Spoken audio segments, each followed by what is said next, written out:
The McIlvaney Weekly Commentary, covering monetary, economic, and geopolitical news events. Now, here are Kevin Orrick and David McIlvaney.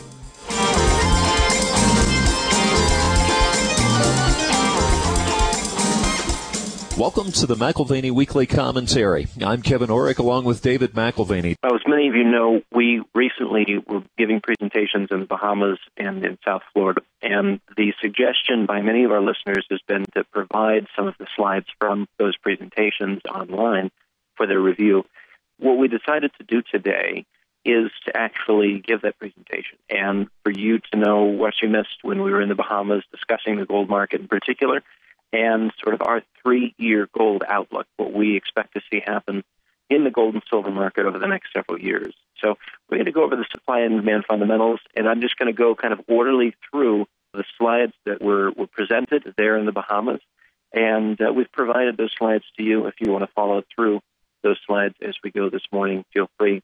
And just as an overview, so that you know who the McIlvaney Financial Group is and to give some background what we offer. We've been in the precious metals business for 40 years. That includes onshore product that's delivered, stored, using IRA funds. Offshore, we have two different programs. One that we have is a U.S.-based program, Delaware Depository, as well as a Swiss-based program, Global Gold. I was a founding program partner with Global Gold. Delaware Depository offers storage in Zurich, and here in the next few months, we'll also offer that in Toronto and Hong Kong. In addition to our precious metal solutions, we have our onshore money management. That's McIlvaney Wealth Management, with a focus on asset preservation, with a focus on conservative growth, and global macro thematics being a big part of what we look at in the process of choosing appropriate allocations in your more traditional asset classes. And then, of course, we have our informational resources, which you're well familiar with. The weekly audio commentary, monthly big picture newsletter. Don's been publishing the McIlvaney Intelligence Advisor for nearly 40 years. And then once a year, we put together a film, When Greed Turns to Fear, Conquering the Chaos, Beyond the Brink, all with very fun and exciting titles. We'll begin producing this year's DVD here shortly. It's basically our State of the Union, if you will, a look at what we think is happening in the world today at this moment, and some of the things practically that an investor can do. So, again, today we're going to look at our 3-year gold outlook, where we're at and where we're going. Let me just say this. We've been in a bull market for the last 10 years, and this has been one of the more powerful bull markets in history in the metals market, although, as we see, as we'll look at here this morning, we have actually quite a bit farther to go relative to the 1970s, and given the macro dynamics that we have in place today. So what we wanted to start with is when we look at the gold market over the last 10 years, just to look at sort of the gradual change that we've seen in the price of gold. While we look back and say, okay, the difference between almost 1,800 today and 250 is pretty extreme, what we note is that it's been very slow and steady. It's been anything but a radical move to the upside. Just to illustrate that, you look at 2000, 2001, 2002. In fact, those moves from $273 an ounce up to 6 years later, $638 an ounce. It took 6 years for the price of gold to double the first time. And then between 2006 and 2010, another 4 years for the price to double again at roughly $1,400 an ounce. That's our anticipation that we see the price of gold double in the 2-year period between 2010 and 2012. And essentially what you're seeing is an increase in the rate of change. And this is very significant because for anyone who's interested in knowing where we're at, where we're going, for anyone who's interested in seeing sort of the ultimate trajectory of the gold price, this is very important to note. The price of any asset that's in the bull market will tend to accelerate as time goes on. And that's exactly what we're seeing here. Again, 6 years for the price of gold to double the first time, 4 years for the price of gold to double yet again, 2 years for it to double yet again, if our estimation is correct, sometime between 2012, perhaps the early part of 2013. And what you'll note particularly is that when a bull market has reached sort of its full bloom, when it is done, it will see a rate of change of between 100 and 150% per year. So we're not at that point where the price of gold has doubled in a single year, or even more than doubled in a single year. And this is just one of many telltales that the market is getting too far advanced to be of interest for new purchases and probably has more downside than upside. That's what we would say, that we still have a long way to go in terms of price change, but actually it's going to be happening on a quicker and quicker basis. So our encouragement is for anyone who's considering the precious metals market and is in that phase of hesitating to see if they get better prices, just understand that just like any bull market, as you get into an advanced stage, it does not wait around for anyone. And so if you are interested, then a decision needs to be taken quickly in advance of what we would view as sort of the third and final stage. So again, if you look at those price increases, it's been incremental. It's been slow. It's been steady.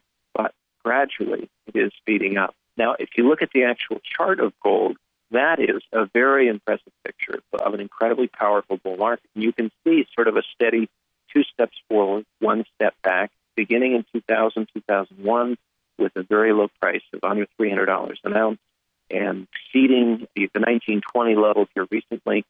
We have seen sort of this steady, moderated 2 steps forward, 1 step back. Something that we did a few weeks ago, this was actually about 6 or 8 weeks ago, we had sent out a special report, a news blast, if you will, just to say that gold had gone down and touched its 65-week moving average, a very significant point at about 1530, and it was our view that from that point forward, the gold price would be moving higher, that technically that represented sort of a rock-bottom support.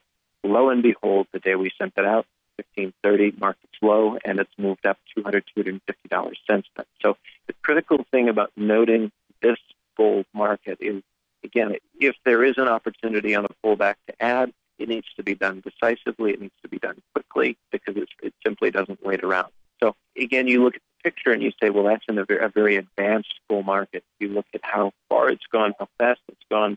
But as we noted before, it's actually been quite gradual, 2 steps forward, 1 step back, over a decade or more. The fundamental things that are driving the gold price, if you consider supply and demand is what ultimately impacts any market, whether it is a decreasing supply or increasing demand. And in the case of gold, you actually have both. So we'll talk a little bit about both of these and look at supply first and then demand secondly as a critical component, fundamental component.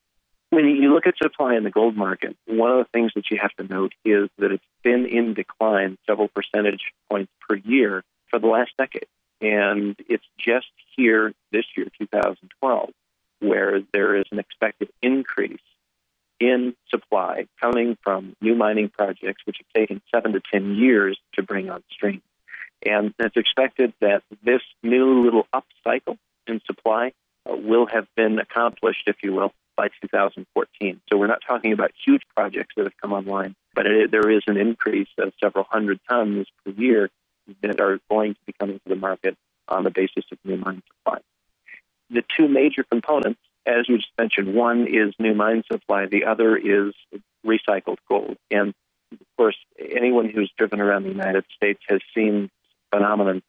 Just about everybody and their brother is buying gold. Now, that's not to say the average man on the street or woman on the street is going out and buying gold as an investment. That is to say, there's lots of kiosks all over the place which are purchasing your gold, old jewelry, old silver flatware, et cetera, and recycling it, paying you a steep discount to the current spot price, and then turning around and melting it down, profiting considerably, and adding that supply into the marketplace.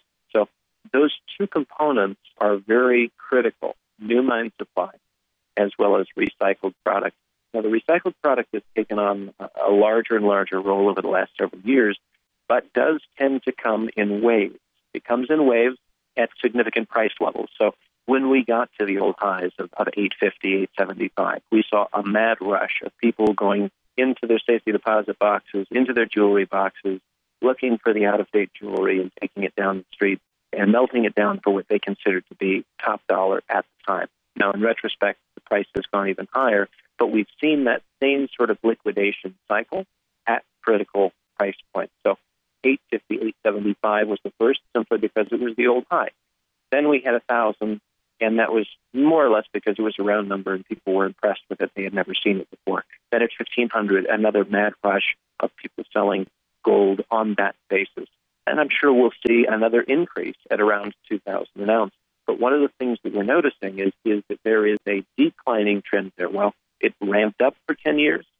Now, all of a sudden, the safety deposit boxes are empty. Jewelry boxes have already been cleaned out, and the old, antiquated, or out-of-style jewelry, it's already been melted down or exchanged for something that is in vogue today. So that, while it has gone from being at the low side at the beginning of the decade, about 19% of supply, it now is around, this year will end up being 38 to 39% of total supply, and then over the next several years, declining. So those two things have to be looked at.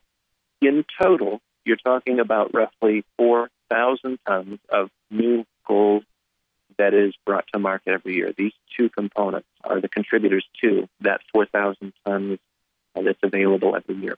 Roughly 2,500 is from the mine supply, and 1,500 is from this recycling process. So that's what we wanted to say about supplies. You have to understand where it's coming from, but also anticipate that beyond 2013, 2014, there's a number of folks, including the World Gold Council, have even suggested that by 2014, we will be considered to be peak gold. And I'm not sure how to process that precisely. I don't know if that's a concept I'm particularly open to, peak gold, but the reality is there's less and less rich ore bodies where you have very rich veins of gold, which are easy to mine and are in politically stable environments. There's more and more small finds of gold in very unstable political environments, in places that are very hard to extract. And so the cost of production is incredibly high. The ability to make this profitable, very difficult, and the political risk off the chart. So that is one of the things that's constraining new mine supply versus, say, the 1970s, where you could go to two places. You could go to Russia and you could go to South Africa, and you, in these two countries, had roughly 90% of the world's mineral reserves, and in the 1970s, roughly 70% of gold production coming from South Africa. So a huge boom to the wealth building of that country at that time. Now, they have seen peak production and have been steadily in decline since the 80s. So that's the problem, is there's no significant ore bodies on the supply side. Now, on the demand side, this is the other equation. You're looking at these fundamental variables. Demand forever and a day has been jewelry-related as well as industrial-related. And these two components, industrial certainly more for silver than for gold. Industrial demand for gold doesn't tend to exceed 10, 12, 15% in a big year, where most of your demand is, in fact, jewelry. We mentioned 4,000 tons is current total available gold between recycling and mine production. Roughly 2,000 of that goes in demand terms to jewelry. So it's the other 2,000 which is split up very unevenly, small percentage to industrial uses, and the remainder to investment demand. Investment demand is coins and bars. Investment demand over the last several years, the mixture has changed from being central bank dominant to individual dominant, where individual investors, institutions, family offices have looked at precious metals and said, we think we need a hedge. We think we need something to offset losses, volatility. Yeah, and here in just a minute, we'll look at sort of these three things that are inspirational, if you will, for the average investor. That it's non-correlated, that gold does very well during periods of low to negative real rates of return, and offers an interesting increase in purchasing power. And we'll look at each of these in a minute. Jewelry demand has continued to increase. Asia and the Indian subcontinent continue to buy gold. And frankly, it's not just as an investment, although that is coming on stream now very strongly. But this is a traditional asset that people have bought for social reasons, for cultural reasons, even for religious reasons. And if you start with India, this is something where, a woman will wear her wealth, and as she goes into another family and marriage, actually has something of the dowry, but she keeps this as her personal wealth. Men as well will wear jewelry, and often it's a sign of status. It's a symbol of significance in culture, groundedness, if you will. Here's who I am. This is my presence. And we are a family that should be respected. So there's this cultural and social dimension which really takes price out of the equation and has kept demand fairly constant. When you see the numbers coming from China in terms of what is current demand, it's often reported that demand has been in decline because they're not taking as many tons off the market as they were last year, the year before that. And I think this is something that is not accurate, in fact, because what you see is a constant rupee value of gold being taken off of the market, where consumers are taking what they have every year in terms of saved currency and investing the same amount year after year after year after year in gold jewelry. But as the price of gold is increasing, quite obviously, there's less ounces involved. You're getting less gold for the money that you're investing. And on that basis, there is less demand for tons. But in terms of dollar values or rupee value, the demand is actually quite constant. The big increase in the Indian subcontinent and within Asia, China, Hong Kong, and throughout Asia, is for investment gold. These would be coins, these would be bars, not something that you would wear, but you might store in a home vault or in a bank vault or what have you. And, a lot of this is in response to the inflationary trends that they see in that part of the world. I mean, to illustrate, they've had to limit the amount of gold coming into Vietnam. This is the government this last year and the year before as well, with inflation rates between 22 and 25%. I mean, think of that. Inflation between 22 and 25% per year. Investors are not inclined to put deposits at the bank. They know that currency is hemorrhaging, and they would much rather have their savings in precious metals. Now, that's created a bit of a problem because with the preference for precious metals over the domestic currency, that means there's a stiff competition, and the government has actually limited the amount of gold that is allowed to be imported on that basis. Of course, black market gold purchases still are thriving, and we'll continue to see that where the government tries to control a market. There has been and will continue to be a way around that there in Asia. But all that to say, demand is continuing to increase. Jewelry demand has been fairly constant. Again, that's roughly 2,000 tons per year. And investment demand, if you go back to something that Jeff Christian used to say, he works for the CPM Group, which was once Aaron Trading. Aaron Trading was a division of Goldman Sachs and then was ultimately spun off with a market, and he was speaking specifically of gold and silver. If you see an increase or a decrease in demand of even 1 or 2%, you're defining the trend either up or down. And so all that to say, markets are made at the edge. Markets are made at the margin. If you see a small increase in demand, then the price is moving up. And that's, in fact, what we've seen. The charts that we looked at and the price statistics we were just discussing earlier would indicate there's been a slow and steady increase in the audience for precious metals. Now, when you talk about non-correlation, this is one of the reasons why we in the West are interested in gold as well as in the East. The non-correlation we're going to start with by looking at the change in geography of demand, because one of the significant things that's happened between the 1980s and the present is that this demand geography has shifted considerably. And this is what I mean by that.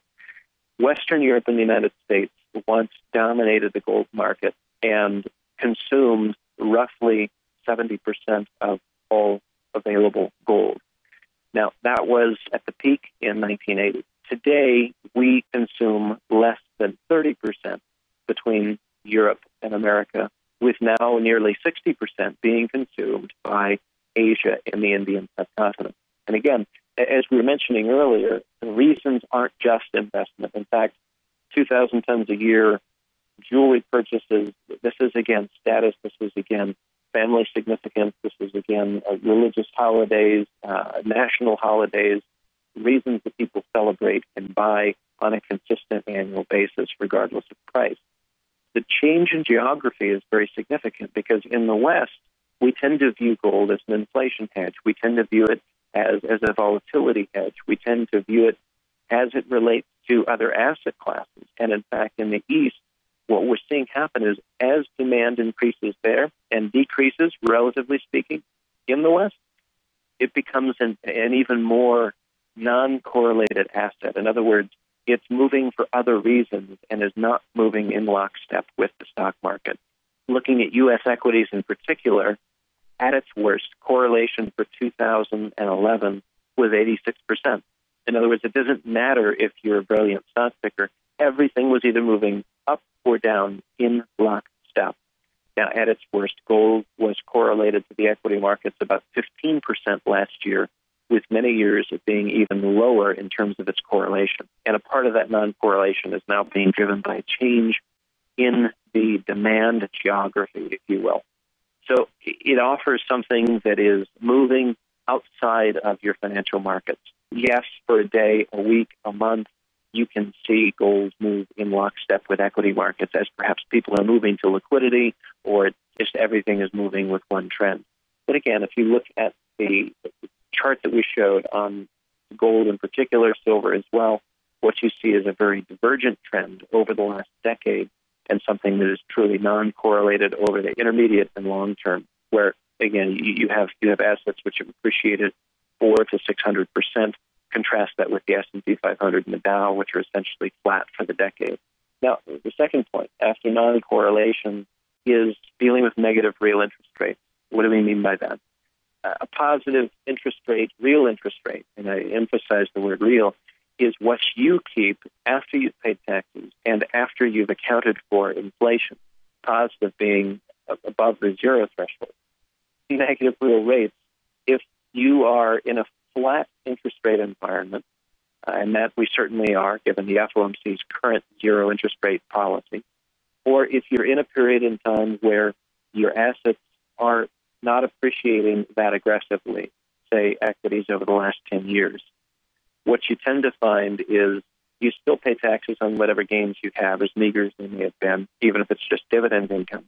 On top of that, you have to account for inflation. When you put those two factors into the equation, if you have a low single digit, 1%, 2%, 3%, or even negative real rate of return, then investors tend to favor precious metals. And this has been the case for a long, long time. In fact, if you go back to the Summers-Barsky thesis, Kevin and I have discussed this on the program many times. Larry Summers, and I can never remember Mr. Barsky's first name, but these two gentlemen put together a great study on the math behind why precious metals do well in a period of low to negative real rates of return. And then it's easy to understand when you're forced to take risk in the marketplace, but there's not adequate reward, then oftentimes investors will simply choose to move, quote unquote, to the sidelines and get out of the fray. Again, why take risk if there's no reward for it?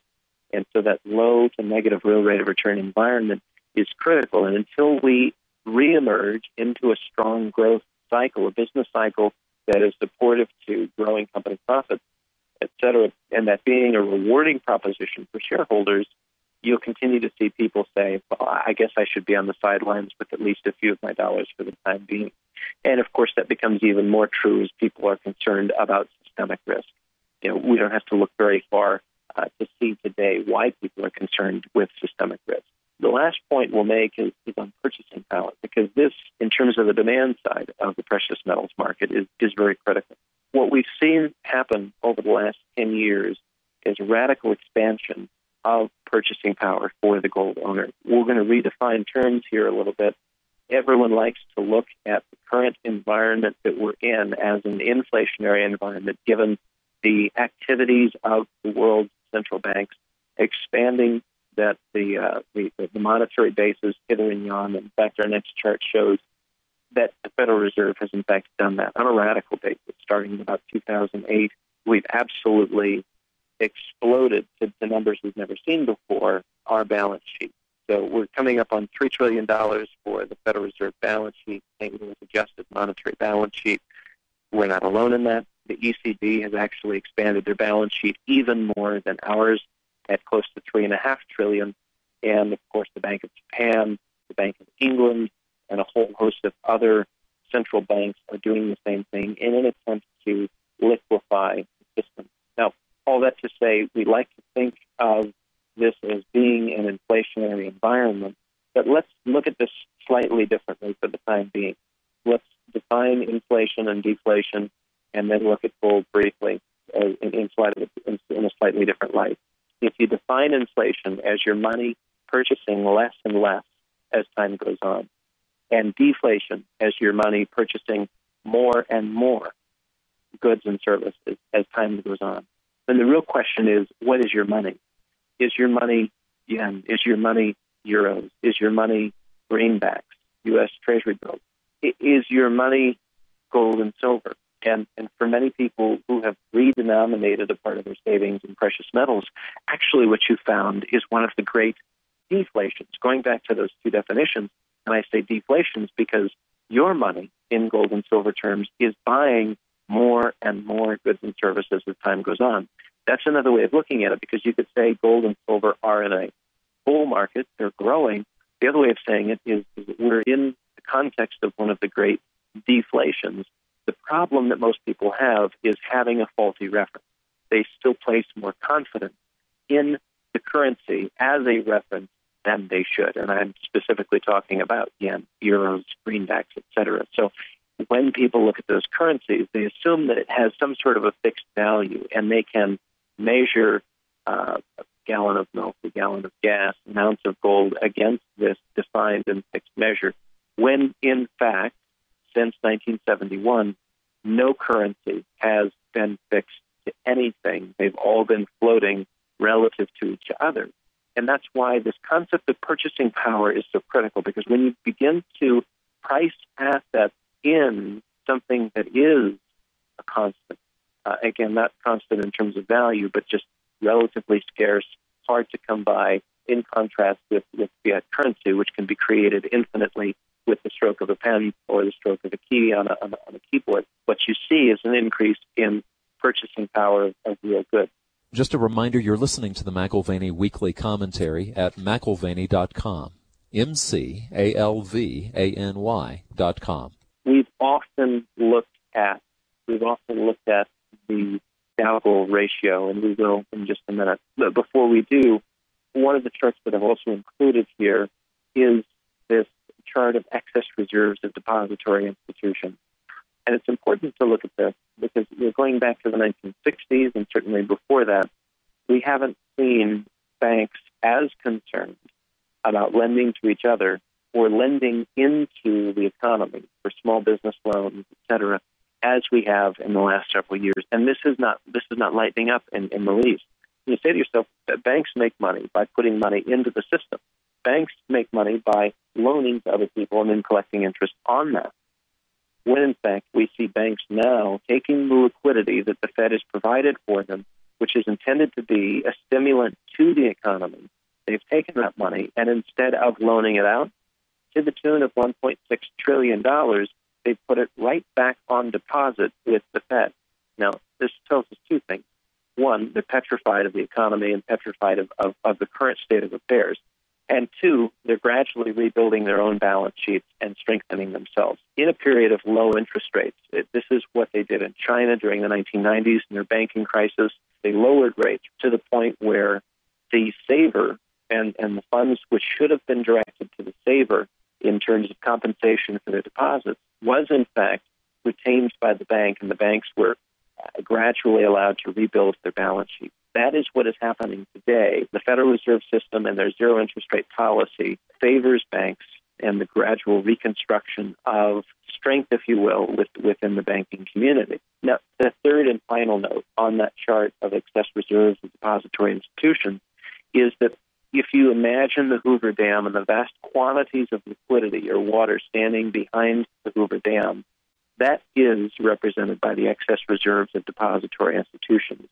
As and when those deposits begin to come into the economy, they have not a $1.6 trillion footprint, but on the basis of our fractional reserve banking system, have anywhere from a 3 to 5 to 10 to 12 times footprint in the economy. And again, this deals with the velocity of money, the number of times a dollar goes through our economy and through the banking system. And again, that's multiplied because of the way we do our banking using a fractional reserve banking system. So what we would say is that when we were just discussing deflation and purchasing more and more with your savings denominated in precious metals, what you have here is the makings of superinflation, even hyperinflation, with the excess reserves of depository institutions coming into the economy at an inopportune time.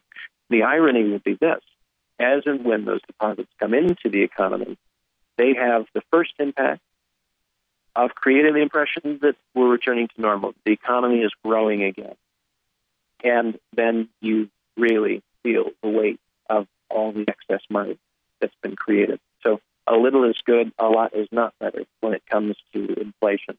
And that is our fear, is that we actually have quite a bit of inflation in terms of greenback-denominated inflation in store. That last point, again, to go back to purchasing power, because this is essentially one of the most powerful charts we're going to look at next, the long-term Dow-gold ratio. And what's important to see here is that we have been through these trends before. If you go back 100 years, it's in time where paper assets are preferred over tangible assets. Paper assets, specifically stocks and bonds, are preferred over gold. And we saw that in the late 1920s, where we saw great appreciation in equities. And it favored the investor who was in paper assets as opposed to tangibles. Then in the period of the 1930s, after the market had crashed in 1929, after legislation was put in place in the 1930s, after the FDR administration began to put together a whole regime, there was more concern in the 1930s that we were moving towards an outright dictatorship than at any other time in U.S. history. And FDR's folks, the New Deal folks, were paralyzing investors' and businesses' ability to allocate capital. They simply would not do it. So you went into this period of freeze-up, of contraction, of gridlock, if you will. And during that period, tangibles, having possession and control of your assets, privately held, portable, things that you take for granted under normal circumstances, those issues were prioritized. And you saw a great bull market in precious metals, 1929 through the 30s. And then, of course, 1949, at the end of World War II, actually after World War II, not as a result of World War II, but actually as a result of your new dealers basically taking a back seat and allowing a new administration to come in and sort of retool for growth, with the command economy of World War II no longer being in place, and there being, again, greater growth prospects for businesses. Circa 1946, 1947, 1948, ultimately the stock market began to advance 1949 up until about 1966. Another great bull market for paper assets. That turned around, if you're looking at the chart, and we went through a bear market between 1966 and 1982. And that was also a great time to be invested in precious metals. Then you go through the greatest of bull markets and paper assets from 1982 to the year 2000. They're on the far right of the chart. Prices and equities have never before seen levels, and gold was absolutely worthless by the time we got to the year 2000. Now, for the astute investor and the person who's looking at history, you might have said, well, at a 43-to-1 ratio, and that is, you take your Dow stocks, your Dow components, and exchange them for gold, and you would have gotten 43 ounces. That was a good time to be coming into the gold market. Again, in terms of purchasing power, you had a lot of purchasing power with your equities. Now we're in that reverse trend where you're seeing an increased purchasing power for the gold holder. We've gone from a 43-to-1 ratio. We're now at a 7-to-1 ratio. This is what's compelling, because many people will look at this chart and say, oh, we've missed the market. We've completely missed the market. The reality is this. If you take that 43-to-1 number, 43, divided by the current Dow-gold ratio of 7, what you've done is basically increased your purchasing power sixfold. 43 divided by 7, 6. You've increased your purchasing power 6 times, or 600% in equity. The person who owns gold during this period of time has done very well, not in dollar terms, but in purchasing power terms. The fantastic thing is that the way the numbers work, the difference between 43 and 7 is the same difference between 7 and 1. In other words, the classic ratio of 1-to-1 on the Dow-to-gold ratio, we have the exact same math immediately in front of us. A six-fold increase in purchasing power in a very short period of time, immediately in front of us. And that's one of the reasons why I think it's worth studying this chart, but understanding that these are now exponential numbers you're dealing with. We're not dealing here with linear math. So, the difference between a 7-to-1 ratio and a 1-to-1 ratio, again, 7 minus 1 being 6, six-fold increase in purchasing power immediately in front of us is exactly equivalent to what it's taken 10 years to rack up. So for anyone considering having missed the precious metals bull market, you have to understand how the math works in terms of purchasing power to see your primary benefit. Your primary benefit is not in dollar terms. It's not in nominal values. Your primary benefit is in the translation of gold ounces and non-productive assets ultimately into productive assets, whether that's real estate, whether that's businesses, whether that's the lands, plant, and infrastructure of corporate America selling at a discount relative to your gold ounces. Just to illustrate this point again in terms of purchasing power, we'll look and end here with the median home price, because what you have is a decline in dollar values of 25%.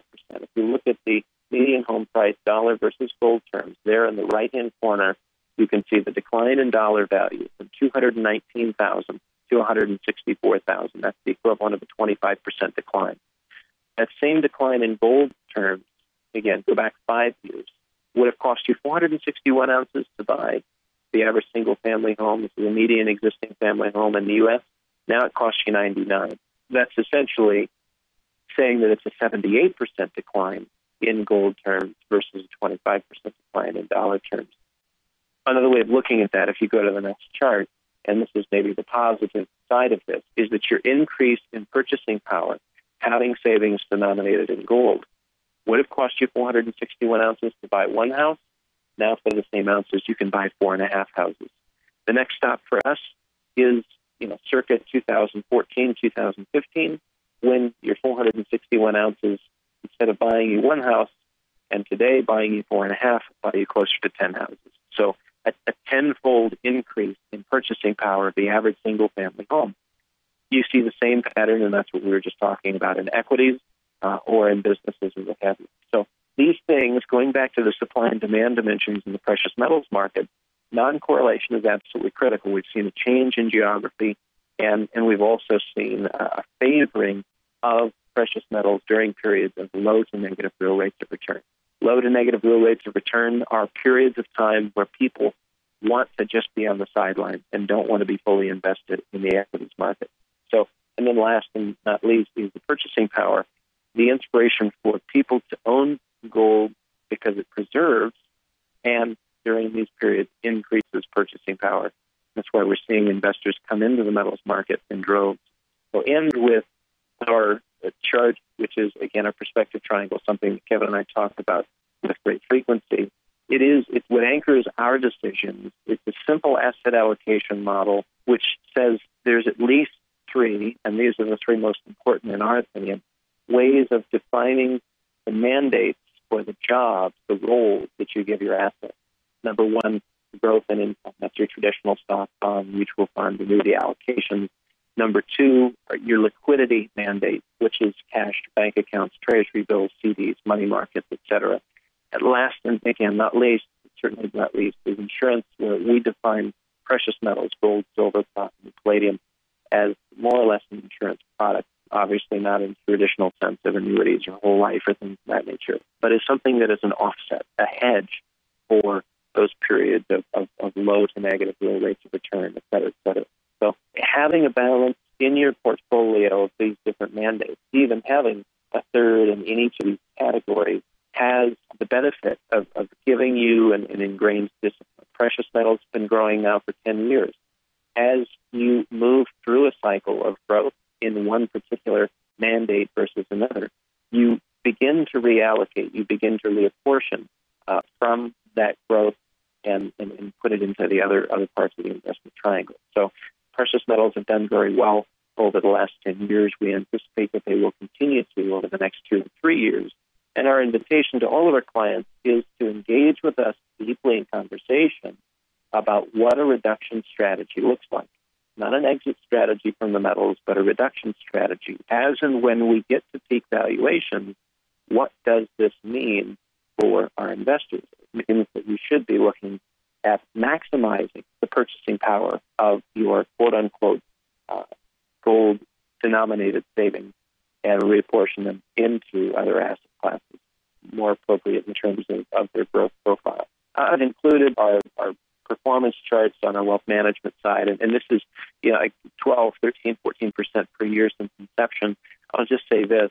We created our wealth management platform to aid our gold and silver investors in an orderly reduction strategy. So to think of this as a future tense event, not necessarily something that you need to do today, but our wealth management team is very adept at managing assets under any circumstances. 2008, 2009, 2010, 11. This year, our average rates of return have been 12.28%, up to about 14.07%. And again, this is in a challenged business environment. The purpose of our wealth management is, again, for our precious metals clients to be able to reduce their metals exposure as prices reach their peak and be able to capture some gains and move them to greener pastures, so to say. And we'll look at this last sort of chart. It's a gold chart, but what we've done, this is courtesy of Ian McCavity, fantastic technical analyst, rebasing the current precious metals gold market and comparing it to the last precious metals gold market from 1968 to 1980. What you find is that the move thus far has been beautiful. It's been strong. It's been aggressive, but it's been nothing compared to what we saw in the 1970s and 80s. That third leg higher, that third wave, if you will, in a bull market takes things on the basis of parabolic move to levels that you can't hardly imagine. If we saw the same percentage increase during this bull market as we did 1970 and 1980, we'd have to see gold roughly $5,479 per ounce to match the same percentage increase the last bull market. What I would suggest, going back to the supply and demand dimensions of this market, is that the base of demand is so much broader and so much more global than it was during the 1970s and 80s that we may not have the imagination, even in our office, for the ultimate price trajectory of gold and or silver. So just keep in mind that current prices are, in our view, not only attractive, but particularly from the standpoint of purchasing power, compelling, immediately in front of us, having anywhere from a 4 to 6-fold increase in purchasing power immediately in front of us. That's, in a nutshell, what we discussed, minus the questions and answers at our conference in the Bahamas.